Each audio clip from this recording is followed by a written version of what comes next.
नमस्कार। बच्चों की हेल्प के लिए मेरे द्वारा एक चैनल YouTube पर चलाया जा रहा है जिसको हमने नाम दिया है गुरु क्लासेस।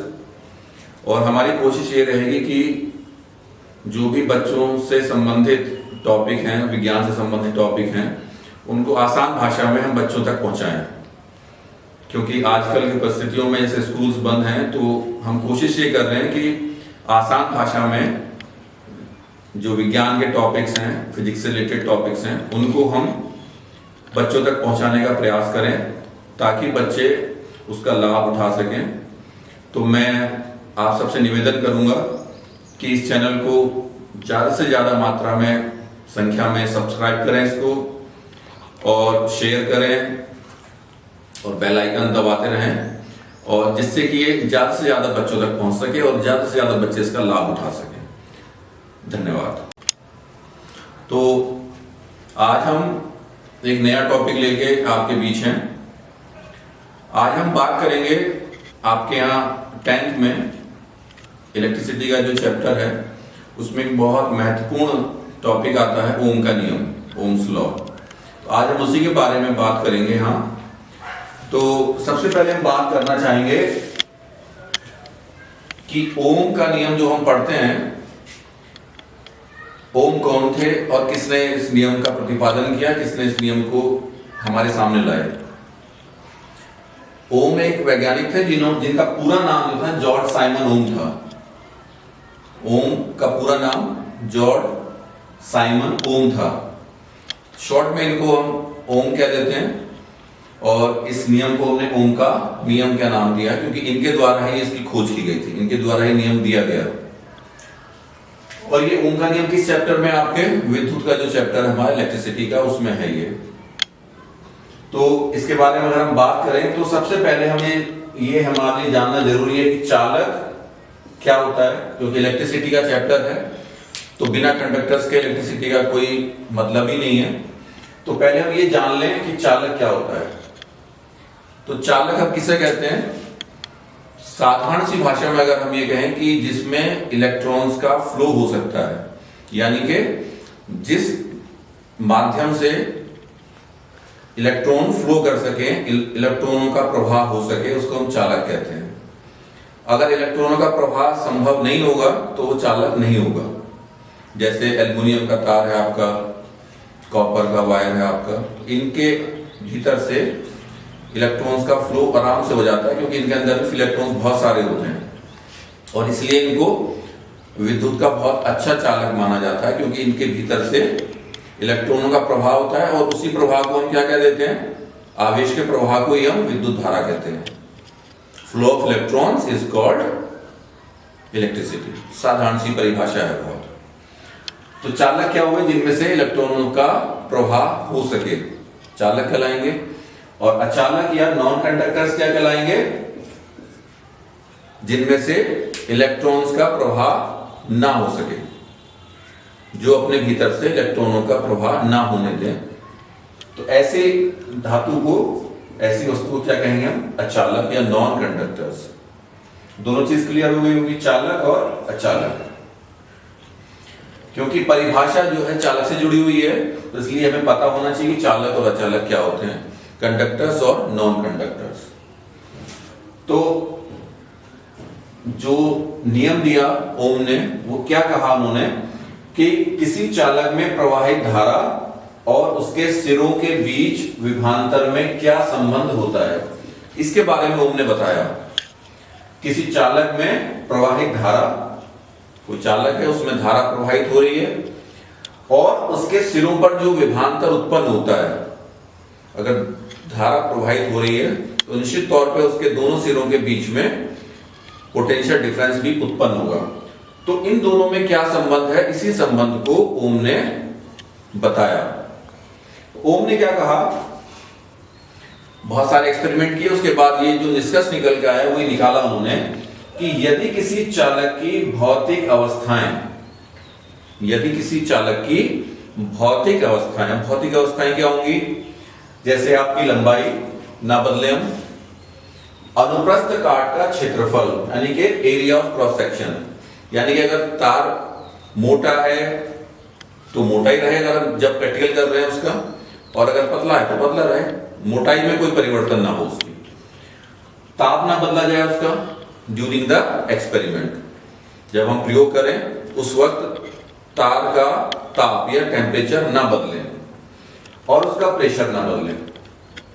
तो ये 3 कंडीशन है हमारी, लंबाई, अनुप्रस्थ काट का क्षेत्रफल, ताप और दाब।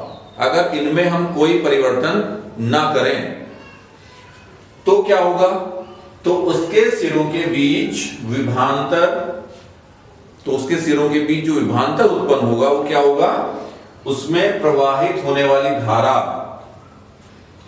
अगर पोटेंशियल डिफरेंस पैदा होगा इसका मतलब सीधी बात है क्या होगा, उसमें धारा प्रवाहित होगी।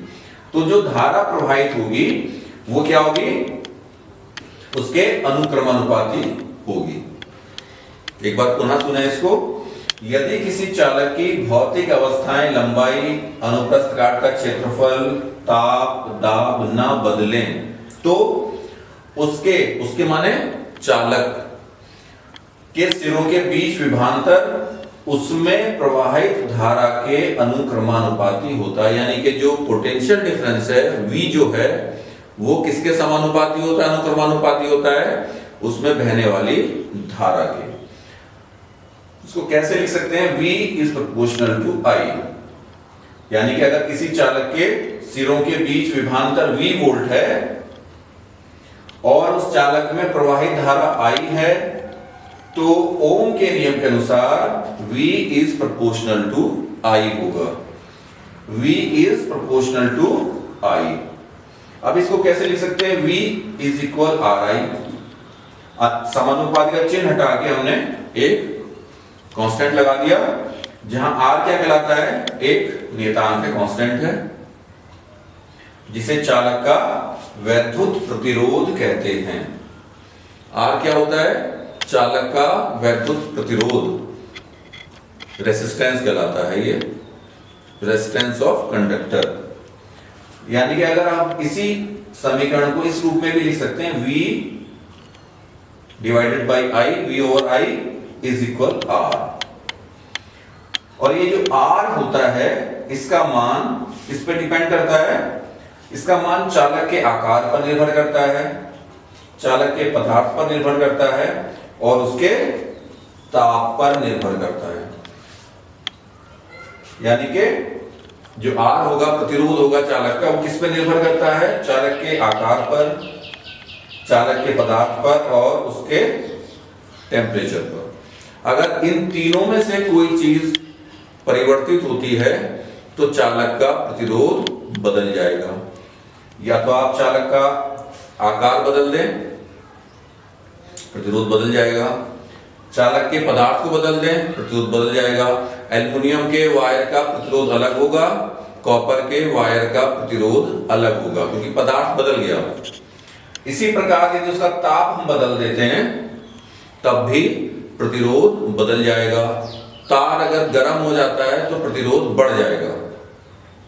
अगर टेम्परेचर बहुत ज्यादा बढ़ जाता है, अगर हम ओम्स लॉ कर रहे हैं, प्रैक्टिकल करते हैं, उस ड्यूरेशन में अगर आपका तार का प्रतिरोध तार का टेम्परेचर अगर बढ़ जाता है तो निश्चित तौर पर उसका प्रतिरोध भी बढ़ जाएगा। तो ये बात स्पष्ट हो गई होगी कि जो R होता है वो चालक का प्रतिरोध होता है, इसका मान चालक के आकार पर, चालक के पदार्थ पर और उसके टेम्परेचर पर निर्भर करता है। तो ये स्पष्ट हो गया होगा आपको कि जो ओम का नियम है बहुत महत्वपूर्ण प्रश्न है हमारे लिए, बोर्ड के एग्जाम्स के लिए भी।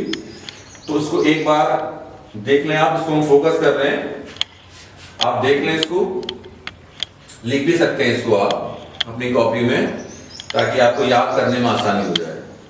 एक बार हम दिखा रहे हैं आपको इसको पूरा, इसको देख लें और इसको लिख लें आप कॉपी में, ताकि आपको याद करने में आसानी हो। तो इसके बाद जो नेक्स्ट टॉपिक हमारा होगा, ओम के नियम का सत्यापन हम करेंगे इससे अगले टॉपिक में। तो ओम के नियम का सत्यापन हम कैसे करते हैं वो हम आपको बताएंगे, लेकिन आज के इस क्लास में सिर्फ आपको ओम के नियम के बारे में पढ़ना है। ओम का नियम क्या है, क्या कहता है ये, और ओम के नियम की क्या कंडीशंस हैं वो आपको समझनी है।